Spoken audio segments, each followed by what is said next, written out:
मोबाईलमध्ये एक साऊंड येतो बघा जेव्हा पेमेंट मिळतो, टोंटडॅन टोडाईंग असं मी ठेवलेला आहे. तो आवाज मला खूप आवडतो कारण की पेमेंट आलेला मला कळतो त्याच्याने. आज एक गंमतच झाली. आज मी इकत साडीचं आणि ड्रेस मटेरियलचं पोस्ट जस्ट फेसबुकवर अपलोड केलं आणि माझं किचनमध्ये काम होतं म्हणून मी करायला लागली आणि मला पेमेंट आलेला आवाज आला. मी म्हणले अरे आपण तरी सगळंच पेमेंट रिसीव झालेला, जे जे ऑर्डर होती सगळ्यांचं पेमेंट रिसीव झालेला, कोण आपल्याला पैसा पाठवलेला. मग सगळं झालं, किचनमध्ये काम झालं, जेवण झालं. मग जाऊन बघितलं तर हे 2 साडीचं त्यांनी पूर्ण अमाऊंट टाकून दिला होतं. मला विचारलं नाही, काही नाही, कारण की त्यांना हा साडी पाहिजेच होतं आणि टाइमली माझं पोस्ट त्यांनी बघितलेला आणि त्यांना माहिती आहे की आत्ताच हे अपलोड केले म्हणजे अवेलेबल आहे. सो त्यांनी स्वतः ठरवून मला पेमेंट टाकून दिलं. मी म्हणलं अहो मला विचारलं सुद्धा नाही की अवेलेबल आहे की नाही. हो मला माहिती आहे ना, तुम्ही आत्ता जस्ट पोस्ट केलं आणि मी बघितलं आणि मी सिलेक्ट केलं. असं खूपच आम्ही दोघांनी हसलो की अशा प्रकारचे हा आजचा जो व्हिडिओ न्यू अरायवलचे त्याचं बुकिंग सुरू झालेला आहे.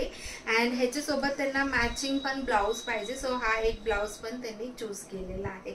Thank you so much Yugandharaji. त्यांच्याकडे काही फंक्शन असेल तर ते नेहमी आपल्याचकडे खरेदी करतात. अँड सेकंड ऑर्डर आहे इकत मधलंच हा सुंदर dress material. Aparna Angad ma'am from Senapati Bapat road. त्यांनी एक साडी आणि एक ड्रेस मटेरियल अशी त्यांनी घेतलेला आहे.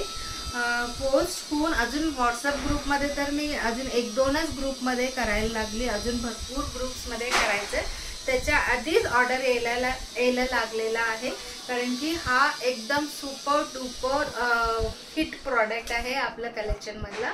And next is Poonam Ratnaparkhi मॅमची आहे बावदानमधून. त्यांना पिंक कलरमध्ये रेग्युलर साईज आणि जम्बो साईज असं दोन्ही पाहिजे होतं. अँड त्याच्यानंतर हा जो आहे Sarika Butala ma'am, she is also a seller, jewellery sell करतात त्या. आणि त्यांनी त्यांच्या आईसाठी हा सुंदर Kanchi semi silk saris booking केलेला आहे. अँड त्याच्यानंतर शीतल वालुंजू मॅम म्हणून रायगड न्यू पनवेल तिकडनं त्यांनी हा 1, 2 आणि 3 असं 3 एम्ब्रॉयडरी ड्रेस मटेरियल बुकिंग केलेलं आहे. आजकाल आता फेस्टिवल सीझन आहे त्याच्यामुळे कोरियर पिकअप पण आपल्याकडे 2दा-3दा येतात. जसं जसं आमचं पॅकिंग होतं आम्ही बोलवून त्यांच्याकडे डिस्पॅच करून टाकतो आणि क्लायंट्स विजिट पण भरपूर आहे त्याच्यामुळे जसं जसं जमतो तसं पॅकिंग करून आम्ही देत आहोत. आता हा जो लॉट आहे आत्ताचा आहे, आता अजून 2 क्लायंट्स येणार आहे. त्याच्यानंतर तोपर्यंत काय काय जमा होतो ते संध्याकाळी ते पिकअप करणार. असंच असणार आहे. खूप गडबड पण आवडीचे गडबड आहे. Thank you so much for your orders and support.